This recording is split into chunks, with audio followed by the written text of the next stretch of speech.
Hey guys, this is your Read Aloud for Wednesday, April 15th. This is chapters 7, 8, and 9 of The Absent Author. Chapter 7.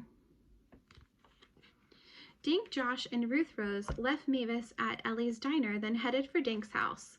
Dink made tuna sandwiches and lemonade.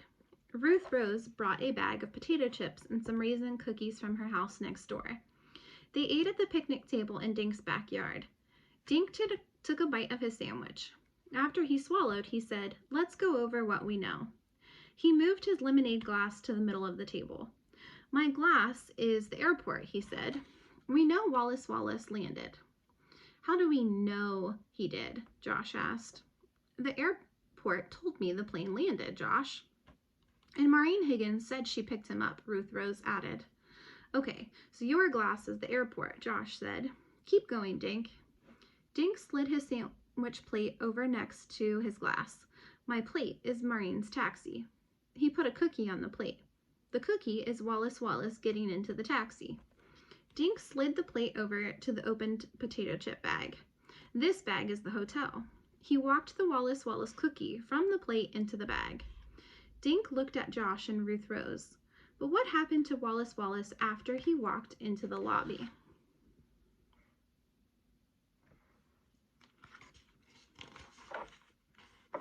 "I'll tell you what happened," Josh said. He lined up 4 cookies in a row. "This little cookie is Mr. Paskey.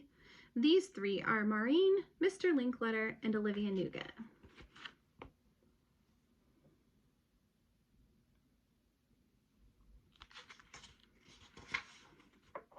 Josh looked up and waggled his eyebrows. "I think these 4 cookies planned the kidnapping together." Ruth Rose laughed. "Josh, Mr. Paskey and Olivia Nougat are friends, of course. Are friends of ours. Do you really think they planned this big kidnapping? And can you see Mr. Linkletter and my babysitter pulling off a kidnapping together?" Josh ate a potato chip. "Well, maybe not, but someone kidnapped the guy." "Our trail led us to the hotel, and then it ended," Dink said. "What I want to know is, if Wallace isn't in his room, where is he?" Dink nibbled on a cookie thoughtfully. "I'm getting a headache trying to sort it all out." Ruth Rose dug in Dink's backpack and brought out 3 Wallace books. "I have an idea." She handed books to Dink and Josh and kept one. "What are these for?" Dink asked. "Josh made me think of something Wallace wrote in The Mystery in the Museum," Ruth Rose said. "He said the more you know about the victim, the easier it is to figure out who did the crime." She turned to the back cover of her book. "So let's try to find out more about our victim. Listen to this." She started reading out loud. "When not writing, the author likes to work in the garden. Naturally, Wallace's favorite color is green." "Fine," said Josh, "but how does knowing his favorite color help us find him?" Ruth Rose. "I don't know, but maybe if we read more about him, we'll discover some clues," Ruth Rose said. "What does it say on the back of your book?" There's another key in the corner. Josh flipped the book over and began reading. "Wallace lives in a castle called Moose Manor." He looked up. "We already knew he lived in a castle. I don't see any clues yet, you guys." Ruth Rose stared at Josh. "You know, something is bugging me, but I can't figure out what it is. Something someone said today, maybe." She shook her head. "Anyway, read yours, Dink." Dink read from the back cover of his book. Wallace gives money from writing books to help preserve the wild animals that live in Maine." "Okay, he gives money away to save animals, lives in a castle, and grows a bunch of green stuff," Josh said, counting on his fingers. Still no clues. Josh took another cookie. "But I just thought of something." He began slowly munching on the cookie. Dink raised his eyebrows. "Are you going to tell us, Josh?" "Well, I was thinking about room 302. Remember, someone signed the register right after Wallace checked into room 303. And the signature was all smudged. And then Olivia Nougat told us that room 302 had a do not disturb sign on it," Ruth Rose interrupted. "Livy never went into that room at all." Just then, Dink's mother drove up the driveway. She got out of the car, waved, and started walking toward the picnic table. "Oh no," Dink said. "If Mom finds out I'm trying to find a kidnapper, she won't let me out of the house. Don't say anything, okay?" "Can't I even say hi?" Josh asked. Dink threw a potato chip at Josh. "Say hi, then shut up about you-know-what."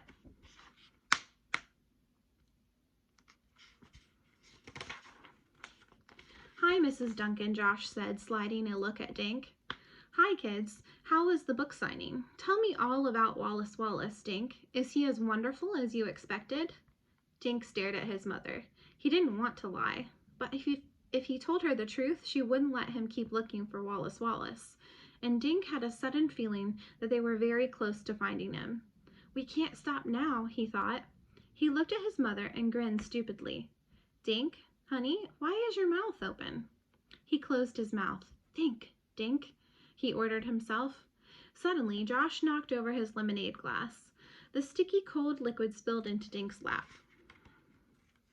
Dink let out a yowl and jumped up. "Gee, sorry," said Josh. "Paper towels to the rescue." Dink's mother ran toward the house. "Good thinking, Josh," Dink said, wiping at his wet jeans. "But did you have to spill it on me? You had the whole yard." Josh grinned. "Some people are never satisfied. I got you out of hot water, didn't I?" "Right into cold lemonade," Ruth Rose said. Dink blotted his jeans with a handful of paper napkins. "Come on, let's go meet Mavis before my mom comes back. There's something weird happening on the 3rd floor of the Shangri-La."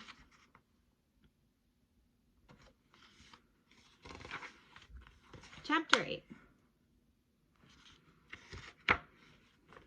Dink's jeans were nearly dry by the time they reached the hotel. Mavis was waiting out front. "How was your lunch?" she asked timidly. "Fine, thanks," Dink said. "We talked it over, and we think there's something fishy going on the 3rd floor of this hotel." Suddenly, Mavis began coughing. She held up her scarf in front of her mouth. Dink noticed the letters on the scarf were tiny M's. "Are you okay?" he asked. "Should I run in and get you some water?" asked Josh. Mavis took off her glasses and shook her head. "No, I'm fine, thank you." "Dear me, I don't know what happened." "Now, what were you saying about the 3rd floor?" "We think Wallace Wallace may be up there," Ruth Rose said. She reminded Mavis about the smudged signature for room 302 and the Do Not Disturb sign on the door. Mavis replaced her eyeglasses. "Mercy, what do you think we should do?"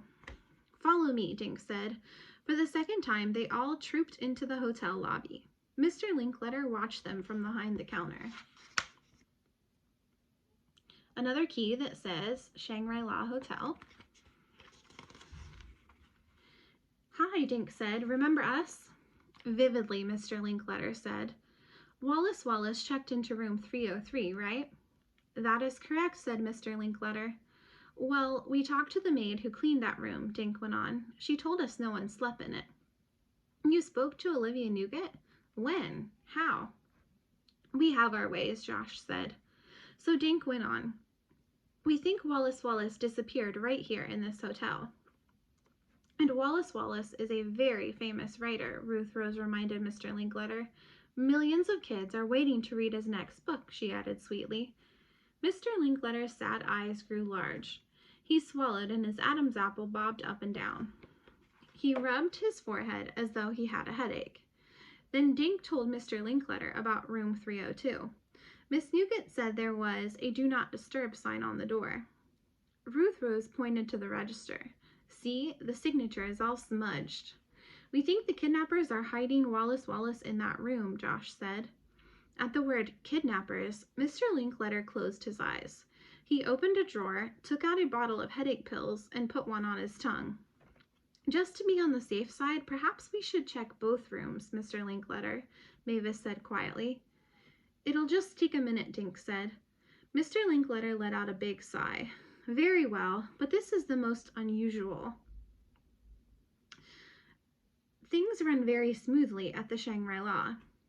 They all got into the elevator. No one spoke. Dink watched Mr. Linkletter jiggling his bunch of keys. Mr. Linkletter kept his eyes on the little arrow telling them which floor they were on. The elevator door opened on the 3rd floor. Mr. Linkletter unlocked room 303. Most unusual, he muttered. The room was empty and spotlessly clean. Strange, very strange, Mr. Linkletter said. They moved to room 302, where a do not disturb sign still hung on the doorknob. Mr. Linkletter knocked. They all leaned toward the door. Listen, I hear a voice, Josh said. What's it saying? Ruth Rose asked.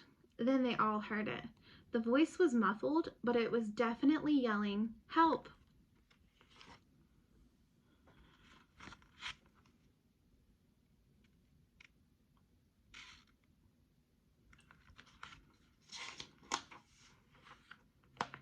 Chapter 9. Mr. Linkletter unlocked the door and shoved it open. A man with curly blonde hair stared back at them. He was sitting in a chair with his feet tied in front of him. His arms were tied behind his back. A towel was wrapped around his mouth. "Oh my goodness!" Mr. Linkletter cried. Everyone rushed into the room.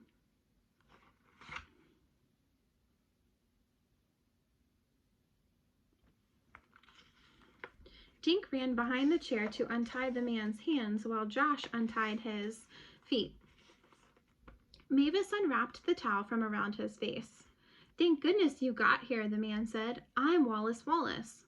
Someone knocked on my door last night." A voice said he was from room service. "When I opened the door, 2 men dragged me in here and tied me up." He looked at Dink. "You're Dink Duncan. I recognize you from the picture you sent. How did you find me?"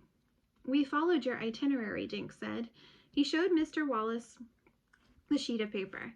"We got it from Mr. Paskey and used it as a trail. The trail led us to this room." "I'm so sorry I missed the book signing," Wallace Wallace said. "As you can see, I was a bit tied up." He smiled. Then he rubbed his jaw. "My mouth is sore from that towel. I can't believe I was kidnapped. And I can't wait to get back to my safe little cottage in Maine." "Can you describe the 2 guys who kidnapped you?" Dink asked. "We should tell Officer Fallon so he can try to find them." Wallace Wallace stared at Dink. "The 2 guys? Oh, well, I don't think I'll—" "Hey!" Ruth Rose suddenly yelled. Everyone looked at her. "What's the matter?" asked Dink. "You look funny, Ruth Rose." Ruth Rose was staring at the red scarf draped around Mavis's neck. She pointed at the man who'd been tied up. "You're not Wallace Wallace." Then she looked at Mavis Green. "You are," she said quietly.